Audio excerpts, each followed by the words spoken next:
Oke, teman-teman, ketemu lagi di channel Sarjana Obeng. Kali ini saya ingin mengulas sebuah sepeda listrik dari VR yang bernama VR C2. Sepeda listrik ini bisa dibilang varian yang cukup baru dari VR, di mana sebelumnya model ini ada yang disebut dengan varian Caraka. Jadi ini C2 ini kepanjangan dari Caraka 2. Oke teman-teman, sepeda listrik ini cukup asik untuk ditunggangi. Kemudian apakah sepeda listrik ini worth to buy atau tidak, nanti kawan-kawan bisa tentukan sendiri setelah menonton ulasan dari saya. Sepeda listrik ini dijual dengan harga sekitar 8,7 juta sampai dengan 9,2 juta rupiah di Kota Bandung ya. Sepeda listrik ini hampir menyerupai motor ya, kawan-kawan. Saya juga kadang agak ngeri ditegur sama petugas ya, kalau saya sedang mengendarai ini ke jalan gitu ya. Takutnya ini disangka motor, tapi tidak, sebetulnya ini sepeda. Karena sepeda ini sebetulnya di sini ada pedal dan ada rantai. Hanya kebetulan pedalnya saya lepas dan rantainya juga saya lepas gitu. Sepeda listrik ini dapat dikendarai oleh dua penumpang ya, pengemudi dan bisa berboncengan. Menurut informasi dari dealer, ini sanggup membawa beban sampai dengan 180 kilo. Wow, fantastis ya. Entah itu salah informasi atau benar, tapi saya tidak mempergunakannya demikian. Tidak sampai 180 kg ya. Saya paling maksimal kalau saya berboncengan dengan istri saya itu hanya sekitar 120 kilo dan masih nyaman untuk dikendarai ya. Sepeda listrik ini fitur-fiturnya atau kelengkapannya ya sudah menyerupai sepeda motor ya kawan-kawan.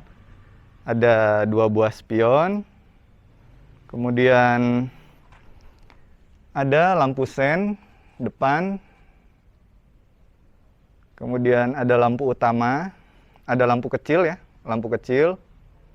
Kalau kita nyalakan lampu kecil, dia hanya LED-nya saja yang pinggir ini. Kemudian ada lampu utamanya, itu reflektornya, sepertinya sudah LED ya. Kemudian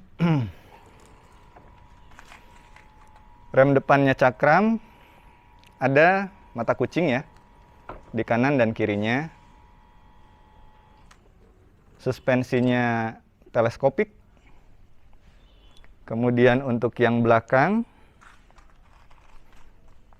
juga menggunakan suspensi ganda. Ada 2 buah lampu sen juga. Ada 1 lampu rem. Lampu rem ini juga seperti motor. Kalau kita nyalakan lampu, dia akan menyala. Dan kalau kita tekan tuas rem, dia akan menyala lebih terang. Dan juga ada 1 mata kucing di belakang ya. Kemudian bannya ini sudah tubeless ya. Bannya sudah tubeless. Dan yang belakang ini remnya tromol. Saya tidak menyangka ya kawan-kawan, dengan harga sekitar 8 juta, saya rasa fitur-fitur yang didapatkan ini cukup lengkap. Kemudian suspensinya empuk loh. Digunakan sendirian maupun berboncengan ini sangat empuk. Posisi mengemudinya nyaman, joknya juga empuk kawan-kawan. Dan untuk yang dibonceng ya, biasanya kan sepeda listrik itu boncengannya agak turun ke bawah ya, agak turun ke bawah gitu. Jadi hanya cukup untuk membawa anak-anak lah. Kalau ini posisi boncengannya ini sejajar. Posisi boncengannya ini sejajar. Jadi yang di belakang duduk juga bisa nyaman gitu. Tidak terlalu pegal. Nah, sekarang seperti apa sih speedometernya? Speedometernya seperti 1 buah handphone yang ditaruh secara horizontal. Kemudian di sini ada rumah oli untuk cakram yang depan.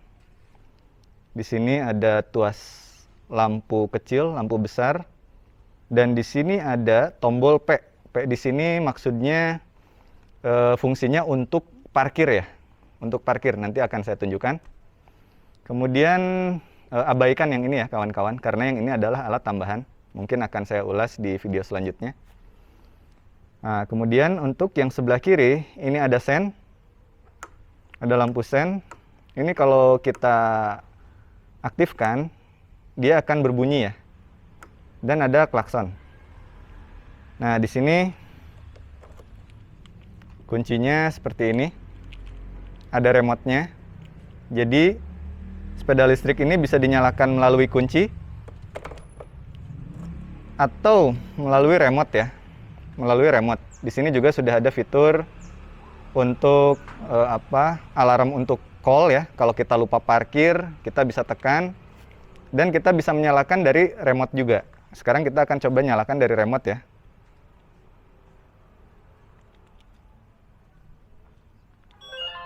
Oke. Jadi tekan tombol yang ini nih, yang lambang petir nih 2 kali, dia akan menyala. Untuk mematikan, kita tekan lambang kunci yang terbuka. Oke, sekarang kita coba nyalakan dari sini kawan-kawan. Dari lubang kunci ya. Oke. Kita matikan lagi. Kemudian di sini ada fitur alarm. Kita akan coba fitur alarmnya. Oke.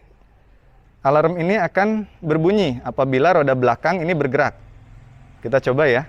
Kita majukan nih. Nah, dia berbunyi dan dia goyang-goyang ya ke depan ke belakang. Seperti yang berontak gitu kawan-kawan. Sekarang kita matikan alarmnya. Untuk menonaktifkan alarm, kita bisa tekan tombol yang atas. Jadi misalkan kita nyalakan alarm, kita matikan, itu tombol yang atas. Dan ini adalah alarm untuk menandai di mana kita parkir. Nah.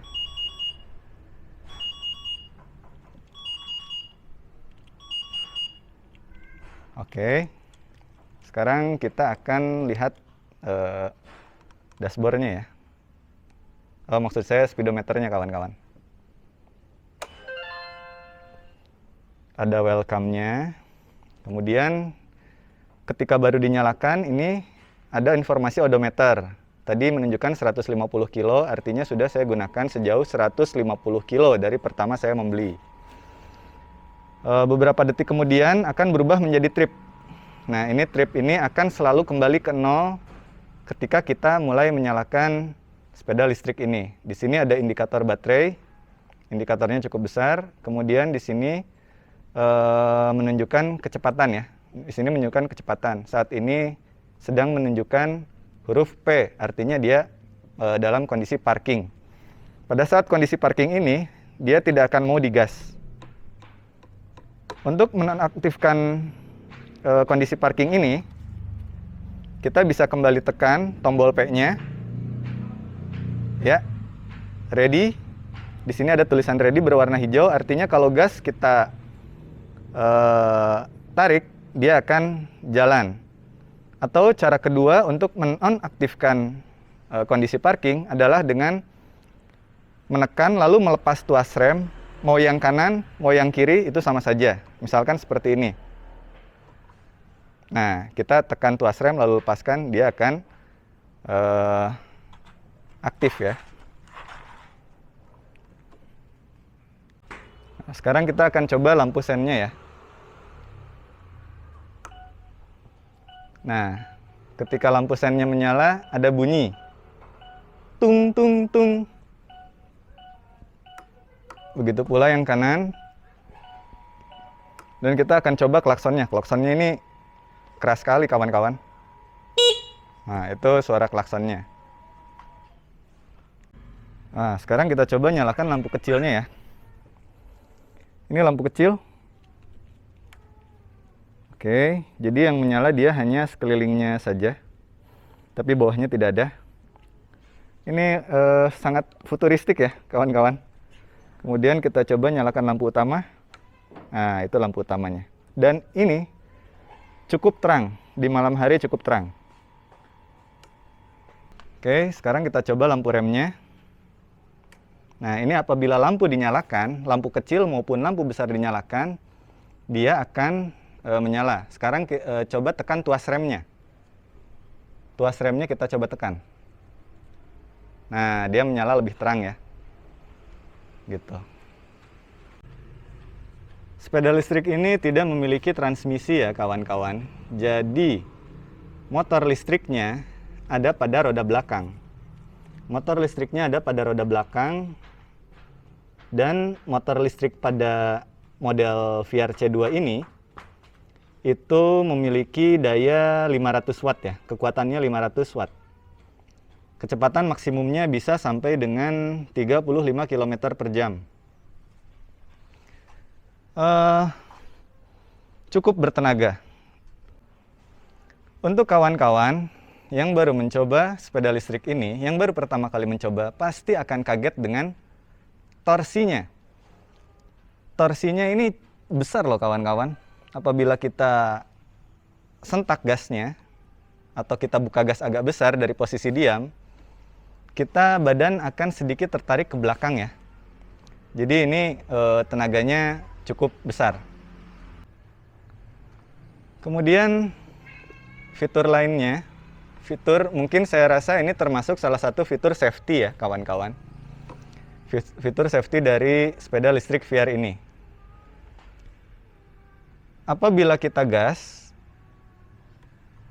roda belakang ini akan berputar. Namun bila kita tekan tuas rem, maka gas atau throttle ini menjadi tidak berfungsi. Jadi ketika kita tarik tuas rem, throttle-nya ini mati. Ini tuas rem tidak saya tekan ya kawan-kawan. Saya akan gas. Kalian bisa lihat roda belakangnya berputar. Bunyinya halus. Bunyinya hanya desingan halus ya. Tapi kalau rem saya tekan, ini rem yang belakang, sebelah kiri saya tekan. Lalu saya buka gas,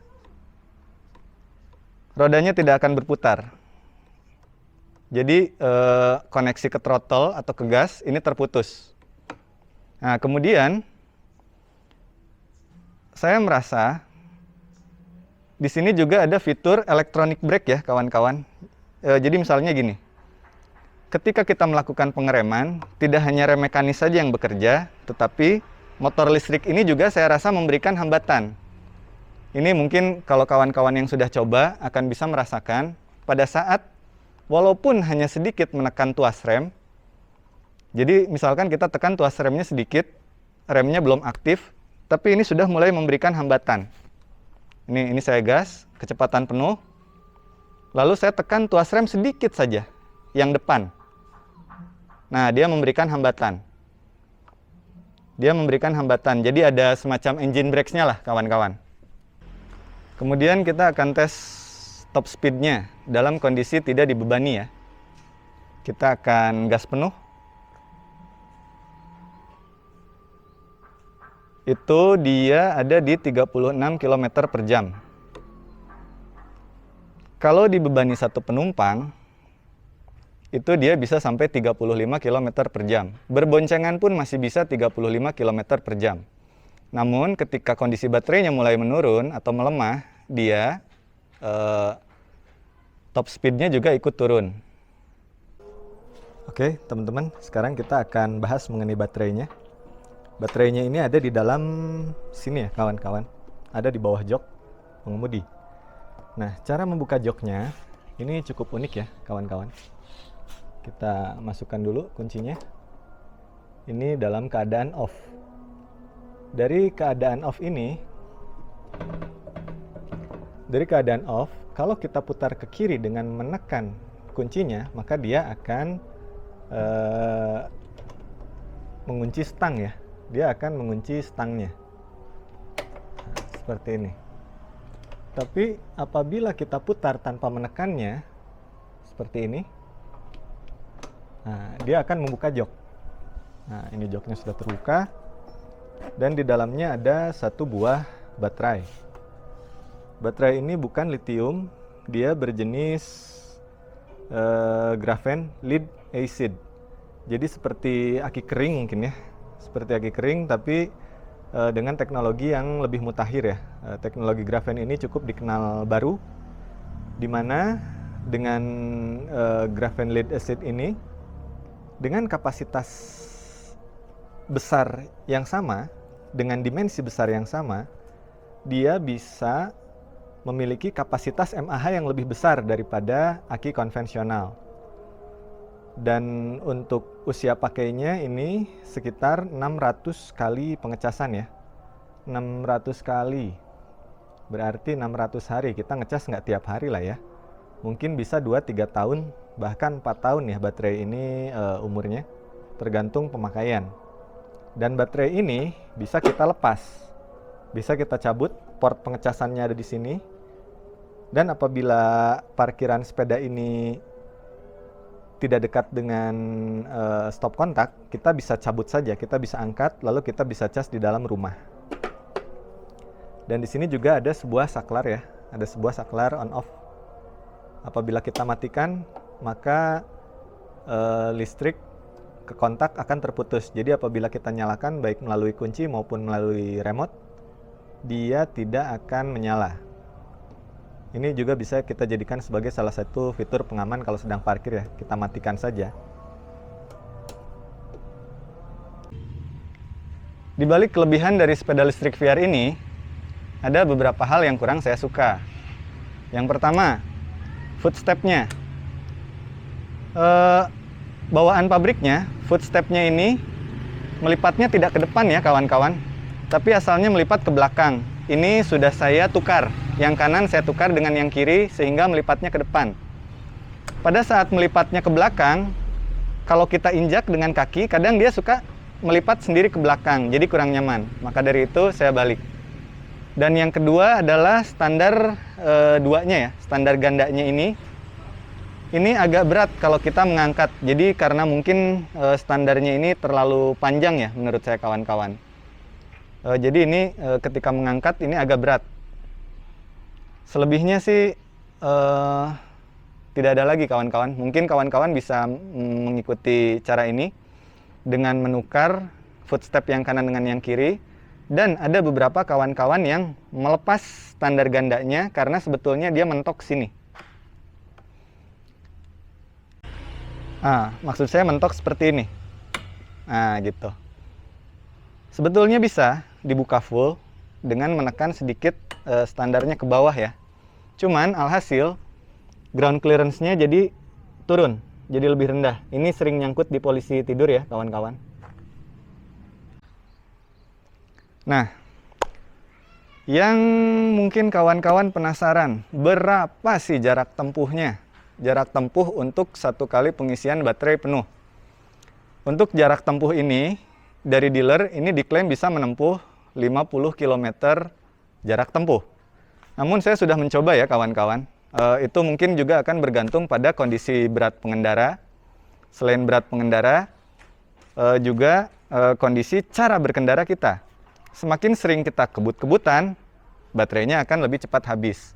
Saya sudah pernah tes, digunakan selalu berboncengan dengan istri saya, di mana berat totalnya mungkin sekitar 110-120 kg. Kondisinya ngebut terus, sampai dengan baterainya habis, itu bisa sampai 40 km jarak tempuh. Mungkin kalau sendiri bisa sampai 50 km per jam. Sekarang kita coba sensasi berkendaranya ya kawan-kawan. Oke teman-teman, kita akan coba tes di jalan ya. Hana pegang kaya.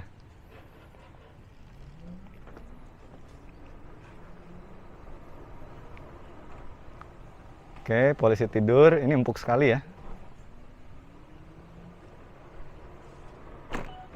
Jangan lupa nyalakan lampu sen kalau belok. Dan juga jangan lupa nyalakan lampu utama ya.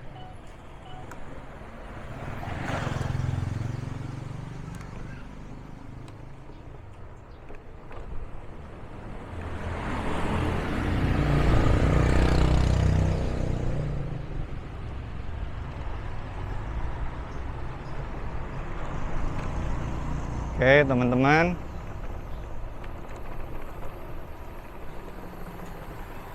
Sepeda listrik ini sekarang sudah ada regulasi yang mengatur ya. Kawan-kawan bisa baca. Jadi peraturannya adalah demikian.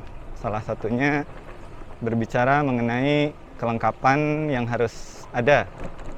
Kelengkapan yang harus ada di sepeda listrik tersebut. Kemudian kecepatan maksimum dan kategori pengendara ya. Pengendaranya harus di atas 12 tahun menggunakan helm. Oke.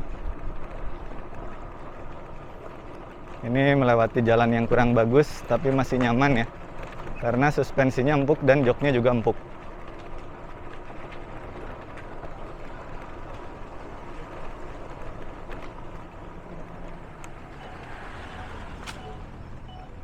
Kita akan coba di jalan yang agak besar.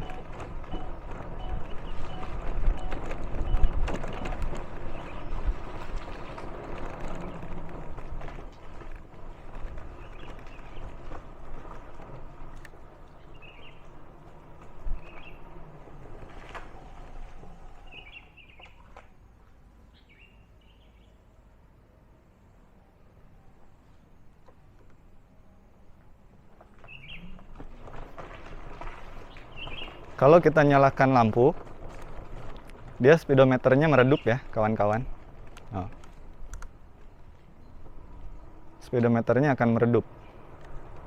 Jadi untuk vlog kali ini akan saya matikan dulu supaya speedometernya terlihat jelas.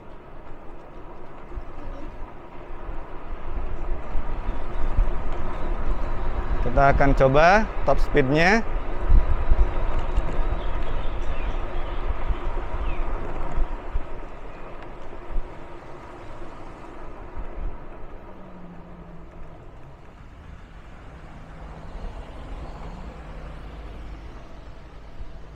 Oke.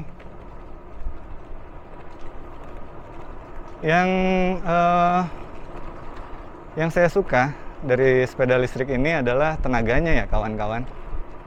Saya pernah sewa sepeda listrik di Pantai Indah Kapuk.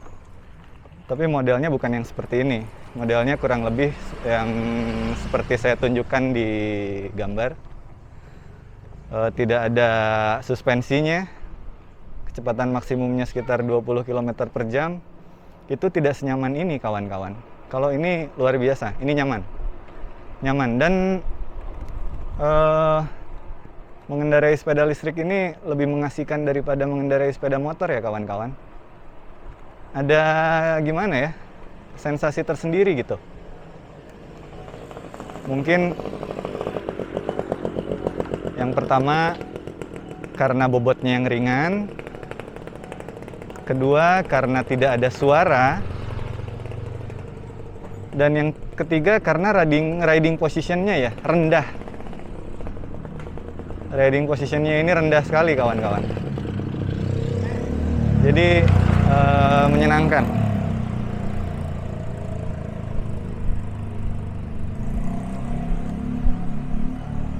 Oke. Nah, ini kita coba melewati jalan yang kurang bagus.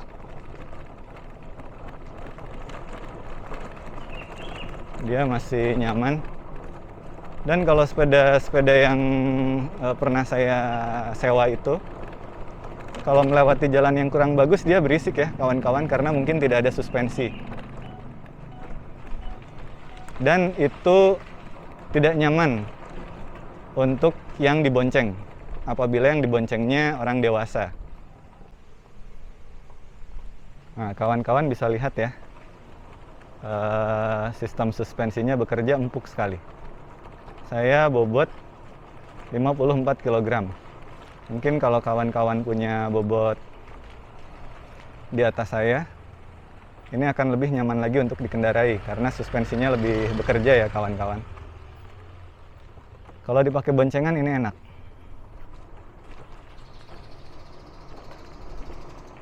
Jadi sepeda listrik ini cocok ya untuk sebagai alat berkendara di dalam komplek atau di perumahan real estate yang jarak tempuhnya cukup jauh untuk antar anak ke sekolah atau untuk belanja ke minimarket. Dan pada hari-hari libur ini suka saya gunakan ke jalan raya ya. Nah, di kota Bandung ini saya belum tahu pasti regulasi terkait sepeda listrik ini, karena ada daerah-daerah yang melarang sepeda listrik ini untuk turun ke jalan raya ya kawan-kawan. Seperti ada satu berita yang pernah saya baca di internet, kurang lebih ini beritanya di kota mana ini ya, kurang lebih beritanya seperti ini. Jadi karena banyak anak-anak yang pakai ya, anak-anak sekolahan nggak pakai helm, kemudian membahayakan kondisi lalu lintas, akhirnya kepolisian setempat itu melarang penggunaan sepeda listrik ini di jalan raya. Tapi untuk di kota Bandung, saya belum tahu bagaimana regulasinya. Nah, kalau di kota kawan-kawan, bagaimana regulasi sepeda listrik ini?